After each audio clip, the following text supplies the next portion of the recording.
due to many reasons, which includes inefficiency, late or no response to crime, corruption, lack of motivation, increase in crime rate, above all, the overly centralized Nigerian police. All Nigerians admit that something has to be done, but the argument is what exactly should be done. Of all the options being discussed, state police seem to be the most mentioned and discussed. Of course, decentralization of the Nigerian police via state police seem to be best option because Nigerians have seen it implemented elsewhere, especially in advanced and Western countries, and have seen it work effectively there.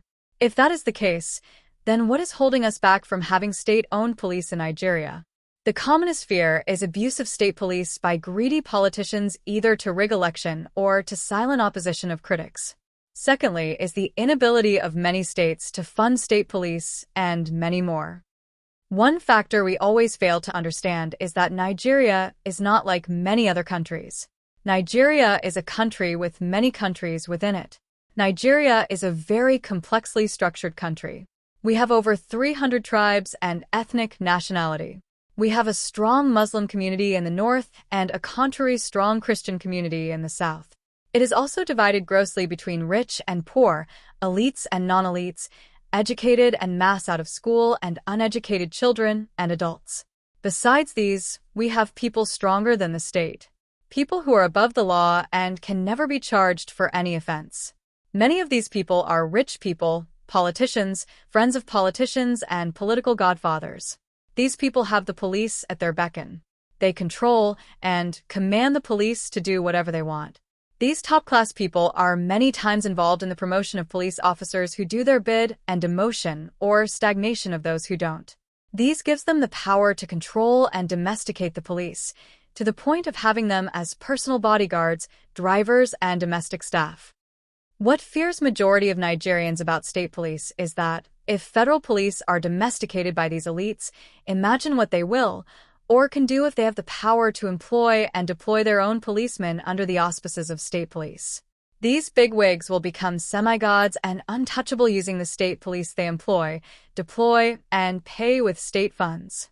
They will easily recruit their thugs and gangs into the state police to do whatever they want, and stopping or challenging them will be a nightmare. We would be creating a bigger problem while trying to solve one. The answer to this fear is police restructuring. We restructure the police by doing the exact opposite of our fears.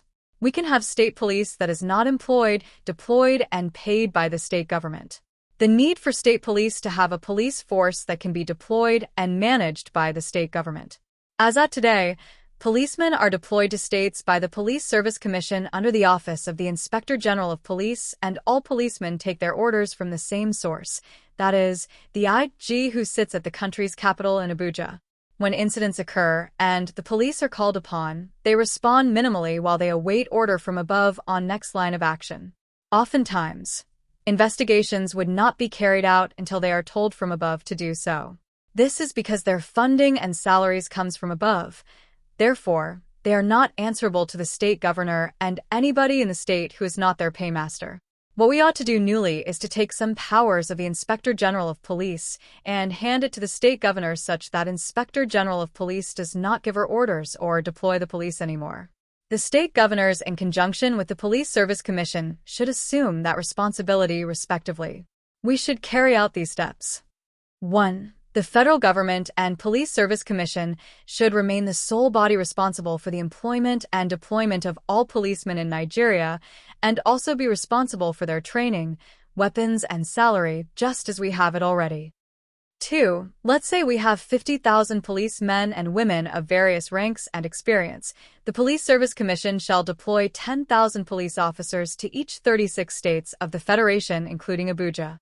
Extra policemen can be allocated to states with high population or red flag states. The remaining police officers should be reserved for special duties and emergencies. 3. To foster unbiased commitment from the police officers, and also to remove fear that police officers are not familiar with the terrain and people of area they are deployed, the Police Service Commission may deploy policemen to states according to the region of origin of the police officers. That is, a Hausa police officer should be deployed to the north. A Yoruba police officer should be deployed to the west while an Igbo officer should be deployed to the east with a few injections of officer not from that region. 4. Of all the police officers deployed to each state, the state governor shall appoint his own preferred officers for the state. He would appoint the commissioner of police to the department police officer, DPO. With this they shall be answerable and loyal to the state governor as against the inspector general of police. 5. To take out the fear of states being unable to pay salaries, the federal government should be responsible for the police salary as we have it already, but states should be responsible for certain allowances, non-kinetic training, and logistics. 6. The state government shall decide and structure its own security architecture, gadget, logistics, and shall no longer be determined by the Inspector General of Police. Therefore, leaving the entire security of the state in the hands of the state government. 7. Any police officer found wanting can be fired by the state government irrespective of rank. Such police officer would simply be transferred back from where he was deployed from and join the reserved or special duty squad while the state government request for replacement deployment of police officer of similar rank to the one that was fired. Permanent termination of police officer would remain vested on the Police Service Commission. 8. The office of the Inspector General of Police's new role would be a checkmate role. That is to checkmate what state governors are doing with police officers deployed to them. He is to ensure they don't go overboard or disobey the law. He is to ensure that the police officers do not become tools for oppression and intimidation by the state governors. He would have the power to remove from the state police any police officer suspected of abusing power while the state government overlooks his misconducts. We shall have Assistant Inspector General of Police, AIG, for the 6 regions of the country to also perform the checkmate role at the regional level. The President shall still have the power to appoint the Inspector General of Police, while he, the IG, shall appoint the 6 assistants for effective checkmating.